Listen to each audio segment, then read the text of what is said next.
Good morning. I'm feeling quite nice this morning. This was the first day this week that I didn't have to wake up to an alarm.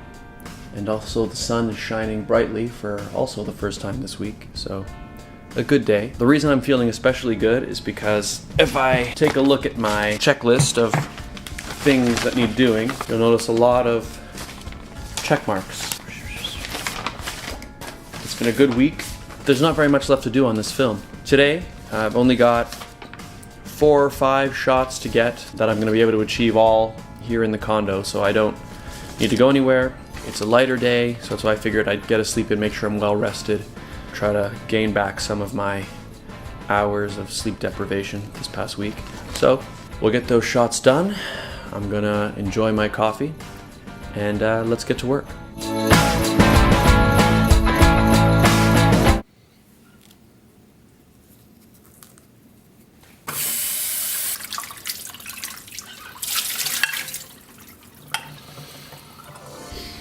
So I've been in touch with Mr. Julien Dion because I made the decision to extend his monologue at the end of the film slightly, a few extra lines, just because there's going to be kind of a montage of things happening at the end. I just wanted to have a little bit more dialogue, or I guess monologue in that case, of him speaking over that. He is traveling the world at the moment, going from place to place, but he has his podcasting equipment with him. So he was able to record the lines and send them over, so let's see what he sent. Julien Dion, extended scenes, Burt Jones, for the genius of Scott Dion Brown, Project Kessler Syndrome. 5'8", 165 pounds, hazel eyes, blonde hair, borderline athletic, arguably athletic physique. Okay, so the shot that I want to create today will basically be the ship blasting its rockets, trying to avoid a giant piece of debris. The ship is going to be here, very small, the bottom, the front of it's here, the rockets are here, and the rockets are blasting in this direction. Right? And then our giant piece of debris is going to be like this, right here. It will be moving up in this direction, so going like that, as if the ship is traveling down this way. So the ship is moving this way, but really in the shot, this ship is stationary, and this stuff is moving upwards. And then as it slowly goes higher, the ship also will steadily move closer to this to create the idea that it's, oh no, it's going to collide, it's going to collide, it's going to collide with this debris, and then eventually it'll get right to the bottom and miss it just barely. This part needs to be moving steadily in this direction. So originally I was thinking, what am I going to need? I'm going to need some kind of dolly or something that will allow this to slide very, very smoothly along. But then I realized I have something that rolls in a track already that will allow me to achieve this effect. And here it is, a closet. So look, closet door, wheels, track, slide. Slides perfectly smooth. Camera will be positioned here on the floor, right there, looking at the mirror. I'll cover the mirror in my debris, which is going to be mainly aluminum foil, all the way along here. Camera sits like this, looking at the mirror. The debris will be about here, and then I slowly slide the mirror along, and we'll get the idea that our debris is moving by us. And to create the illusion that it's getting closer, I'm going to put the debris on a diagonal line, and over there it's lower and over here it's higher. So as I slide this along, the debris will be moving slowly closer and closer this way, and then I'm going to put a small light right here pointing up at the debris, which I'm hoping will create the idea that the rocket blast is reflecting off of the debris. That's what the effect is going to look like, I hope. And then over here behind the camera, I'm going to place green screen stuff, so that way I'll be able to remove the entire backdrop and we'll just have our debris and our single light, which then the little light will be replaced with the spaceship. So that's the strategy. Let's see if it works. This is the most complicated shot today.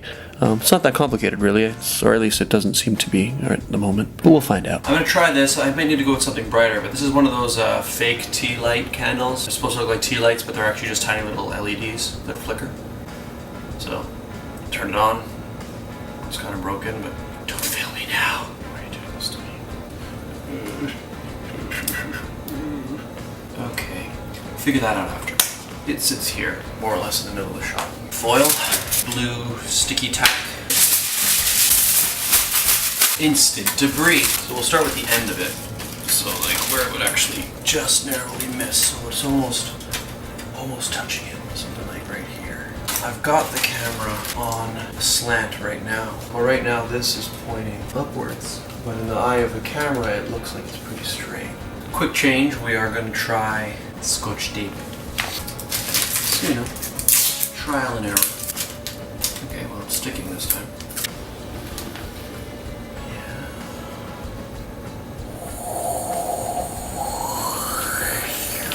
Bam. Hopefully, in the final edit, you will be able to tell. Be like, yeah, this film is neat, but I don't know why he was so worried about getting hit by foil. It doesn't really hurt that much. The way this shot is gonna work is it'll show like me in the cockpit, like right, and then it'll cut to like, you know, the control panel in the ship, and then it'll cut to close up of the rockets blasting fire, and then it'll cut to this for a second, right? So it'll be cutting back and forth, back and forth. So what I'm gonna do basically is this is kind of the last piece we'll see as it just gets past. And then what I'll do is reset it and move the foil up a bit so we're a little further away, and then again move it up again. So we'll do maybe 3 or 4 shots of it with the debris further away each time. So it'll create the illusion as I cut away that it's been one long giant continuous piece that's been slowly getting closer to the ship. You know, and I don't think the audience will be able to tell that they're looking at aluminum foil taped to the closet mirror in my condo.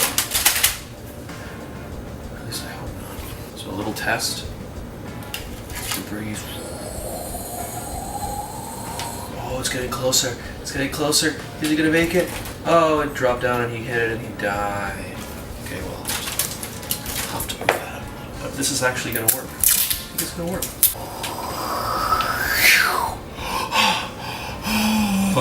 So already I can see this working, as in there's our little flame, which is supposed to be our rocket, and it's shining right up onto the debris above, and it's creating a really nice reflection. That's the shot. And roll in.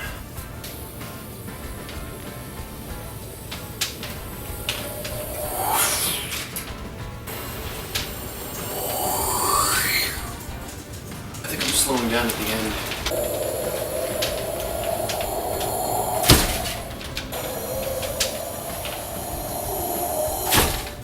And yes, I do have to make the sound with my mouth. So here's the shot we have at the moment. This is all our massive debris right here. This little light represents our rocket, which you can see reflecting there. As I move this, you can see it moving.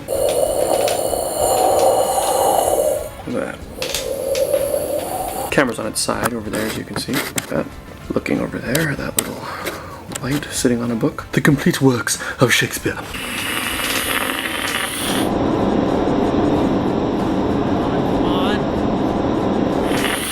Then, obviously I'll mask out all of this, place our spaceship spewing rockets there. We're good. I think we're done this shot. Beautiful.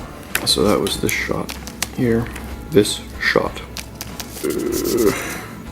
Done. Alright, so we're getting very close to the end here. As you can see, this is a shot, it's a close-up of the back of the ship. These are like, you know, it doing barrel rolls and stuff. If you see what this shot actually is, it's sitting on my trusty record player. Camera set up, we've got these green screen bits behind it. So we are rolling on the camera. Now we just go over to the record player and hit start. And our ship starts rotating. Now what we've got is a very tight shot, a very fast moving, barrel rolling ship. So I'll be able to replace that green with whatever I need. So we'll have a split second of this ship just barrel rolling at high speed. And what I'm gonna do is grab a few angles. Basically there's the ship spinning around at different angles. And I can just cut to this at any point to make the shot look more exciting. And obviously I'm using the damaged version of the ship with the wings missing because it's a lot easier to spin and I can get a lot closer with the lights. That's why I zoomed in enough that you actually won't be able to notice that it's missing wings. Hopefully. There you go, almost done. Well, it's about 10:30 at night, and my ship is spinning. This is the last shot that I picked up. I got a lot done this past week, pretty happy with what we got. Right here represents the last shot of principal photography for Kessler Syndrome. I hope you've enjoyed this past week of vlogging. It's my first time vlogging every day, so if you enjoyed it, let me know what you thought, and I can do more in the future. I'm pretty excited. Now all the stuff that I've shot, I'm gonna be obviously dropping it into the timeline of the full film and editing it together. There's still some music I need to sort out, but in terms of filming, this film is a wrap. So thanks a lot for watching. Kessler Syndrome, coming soon to a theater near you. Maybe.